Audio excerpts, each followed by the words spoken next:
تو میں سمجھتا ہوں کہ اس کی بھی میری تعریف ہونی چاہیے کہ میں نے اس کے لیے 2 جملے بھی نہیں کہے, میں نے تو اس کو بھی کنڈیم نہیں کیا, لوگوں پر چھوڑ دیا کہ لوگ فیصلہ کریں کہ وہ صحیح ہے یا ہم صحیح ہیں, الطاف بھائی صحیح ہیں یا وہ صحیح ہیں.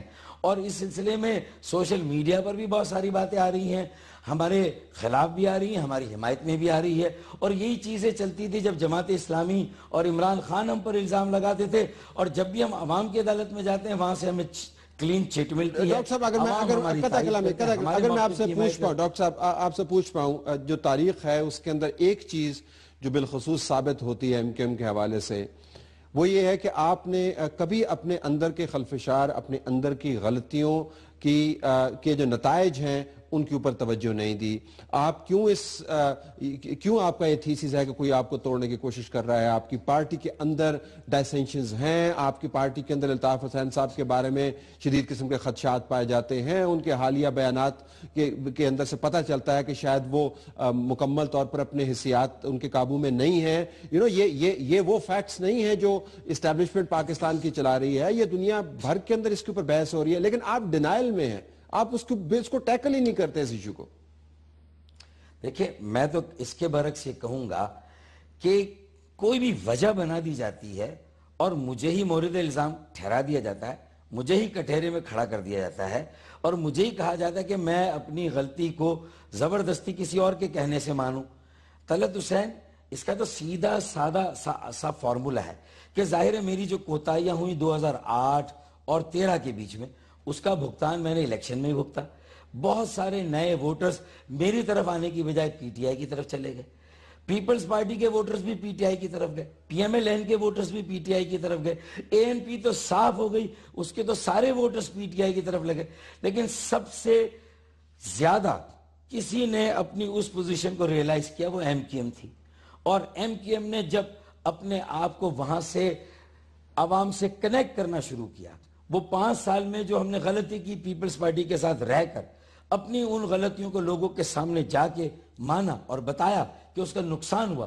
ہم اس گمان میں تھے کہ اس کا فائدہ ہوگا دہی شہری سندھ کو, الٹا ہوا, ہم نے بڑی قیمت ادا کی. ڈاکٹر صاحب اس میں تو ڈاکٹر صاحب آج 14 ووٹ میرے ہیں, پی ٹی آئی کا 1 ووٹ ہے. ڈاکٹر صاحب اس عمل نے آپ کی درست پی ٹی آئی کا 1 ووٹ تھا. تو ایسا نہیں کہ میں آپ کہیں اور میں آپ کے سامنے کہوں تو میں اپنی غلط, جی آپ نے جو درستگی کی وہ سیاسی طور پر کی, لیکن جو کرمنل چارجز ہیں آپ کی پارٹی کی قیادت کے اوپر, جو اس کا ماضی رہا ہے, جو بھتہ خوری کے چارجز ہیں, اسکاٹ لینڈ یارڈ کے مقدمے جو ہیں, وہ آپ نہ آپ کے ووٹر نے بنائے ہیں نہ ڈیسنٹرز نے بنائے ہیں.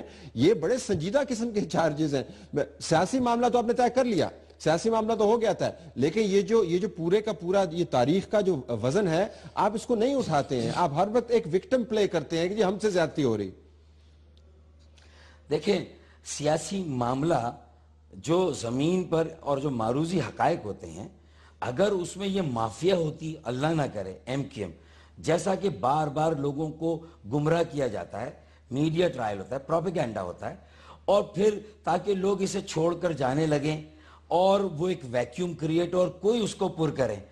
یہ تو بار بار 25 سال سے جماعت اسلامی نے ایڑی چوٹی کا زور لگا لیا.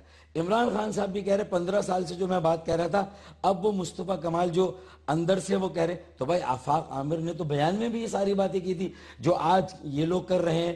تو میں تو صرف آپ کو یہ بتانے کی کوشش کر رہا ہوں کہ ایک اور دریا کا سامنا تھا منیر مجھ کو, ایک دریا کے پار اترا تو میں نے دیکھا یہ صرف مجھے ہی کیوں بار بار کٹہرے میں کھڑا کر کے میری حب الوطنی, مقدمات کتنے گئے عدالتوں میں, ملک دشمنی کے الزامات, آج FIA والی بھی گئے تھے وہاں پر, کیا تحریری ثبوت اور شواہد پیش کیے گئے.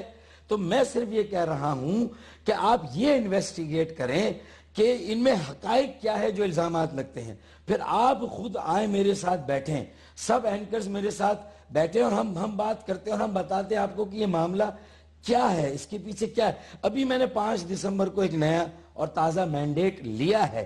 کیا مقدمے یہ سارے کورٹ میں جائیں گے, کیا یہ عدالتوں میں جائیں گے, وہاں پر ثابت ہوں گے, اور آپ اس بات میں میرا ساتھ دیتے رہیں. طلعت حسین, آپ بھی یہ بات کہتے رہیں, اگر یہ جرائم مافیا ہوتا اٹلی کی طرح اور وہ شکاگو کے الکپون کی طرح، تو بھائی یہ کب کا فارغ ہو گیا ہوتا. یہ ایسا نہیں ہے تو قیادت تو فارغ ہو رہی ہے نا اب، آہستہ آہستہ مقدمات میں پھنسی ہوئی ہے قیادت، آہستہ آہستہ فارغ ہو رہی ہے. مینڈیٹ ہونے کا مطلب یہ تھوڑی ہے کہ قیادت جو ہے وہ بالکل دودھ سے دھل گئی ہے. اس کے اوپر الزامات تو اپنی جگہ پر موجود ہیں. الزامات موجود ہیں، الزامات کو 25-30 سالوں میں اب عدالت میں ثابت ہونا چاہیے اور منص الجماعت ثابت ہونا چاہیے کہ پارٹی کی پالیسی. ہم کہہ رہے ہیں کہ جو انڈیویجولز ہے، اگر انہوں نے ایسا کیا ہے، آپ نے 750 لوگوں کو گرفتار کیا، ان کو حراست میں رکھا، ان پر مقدمات بنائے، ان کو زندگیوں کی امان دی. ہم یہی چاہتے ہیں. ہم یہ تھوڑی کہہ رہے ہیں کہ آپ مقدمات نہ بنائیں، الزامات نہ لگائیں، عدالتوں میں نہ لے جائیں. یہ تو ہمارا جھگڑا ہی نہیں. رینجرز کے اختیارات واپس لے لیں، آپریشن بند کر دیں، ایسا ہم نے نہیں کہا. ہماری بات کو سمجھے. ماورائے آئین اور عدالت اقدام نہیں ہونا چاہیے. کسی کی زندگیوں کو زبردستی تلف نہیں کیا جانا چاہیے غیر آئینی غیر قانونی طور پر، اور آئین اور قانون کی پاسداری ہونی چاہیے. سیویلین جمہوری عملداری ہونی چاہیے. نگراں کمیٹی ہو جائے بہت اچھا ہے.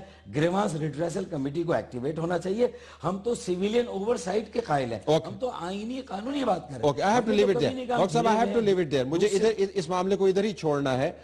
تھوڑی سی تشنیگی رہ گئی، اس کو اگلے کسی پروگرام میں ہم پورا کریں گے. ڈاکٹر فاروق ستار, ہم سے بات کرنے کا بہت شکریہ. ناظرین, ایڈیٹوریل کمنٹ ہمارا باقی ہے. Stay tuned for that.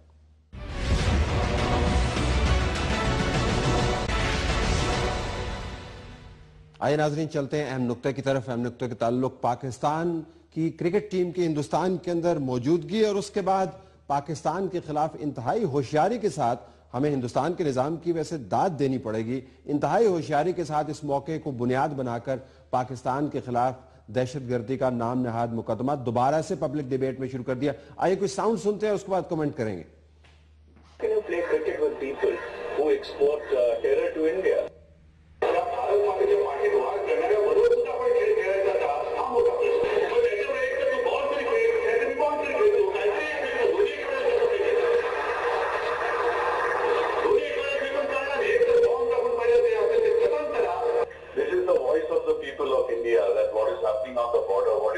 within India, how India's security is threatened time and again.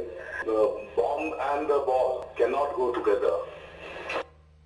اصل میں کہنا یہ چاہیے کہ بکواس اینڈ دا بال کی ناٹ گو ٹوگیدر. ہندوستان کو کم از کم یہ پیغام تو دینا چاہیے کہ آپ نے یہ کیا معاملہ شروع کر دیا ہے. وزارت خارجہ کو یہ نوٹس لینا چاہیے کہ وہ یہ کھیل کا معاملہ نہیں رہ گیا, یہ سفارتکاری کا معاملہ رہ گیا ہے. پاکستان کو خام خام الائن کرنے کا ایک اور موقع انہوں نے اپنی طرف سے بنایا ہے.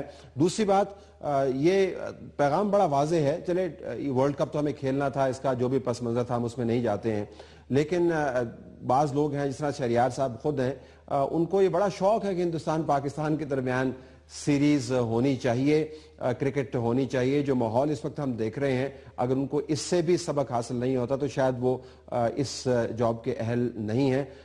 تیسرا معاملہ, پاکستان کی ٹیم کے اوپر جذباتی نفسیاتی دباؤ کا آغاز باقاعدہ کر دیا گیا ہے. پاکستان کو ابھی سے ہندوستان کو واضح انداز سے نوٹس دینا ہوگا کہ اگر پاکستان کی ٹیم کو کسی قسم کا کوئی نقصان پہنچتا ہے تو اس کی براہ راست ذمہ داری ہندوستان کے اوپر لاگو ہوگی. جو ماحول بنایا جا رہا ہے ابھی سے وہ کوئی اتنا خوشائند نہیں ہے. پاکستان کی طرف سے اس کا سخت جواب جانا چاہیے, لیکن بولے گا کون؟ پاکستان کی وزارت خارجہ اور موجودہ حکومت کو تو بس یہی خوشی ہے کہ ہماری ٹیم وہاں پر پہنچ گئی ہے اور کرکٹ کے ذریعے ہم نے نہ جانے وہاں پر کتنے امن کے پودے لگا دینے ہیں. دیکھتے ہیں کہ آنے والے دنوں میں ہندوستان کے اندر ماحول کیسا بنتا ہے. فی الحال تو لگتا یہ ہے کہ ماحول برا ہی بنایا جائے گا پاکستان کے خلاف. اجازت چاہتے ہیں, اللہ حافظ.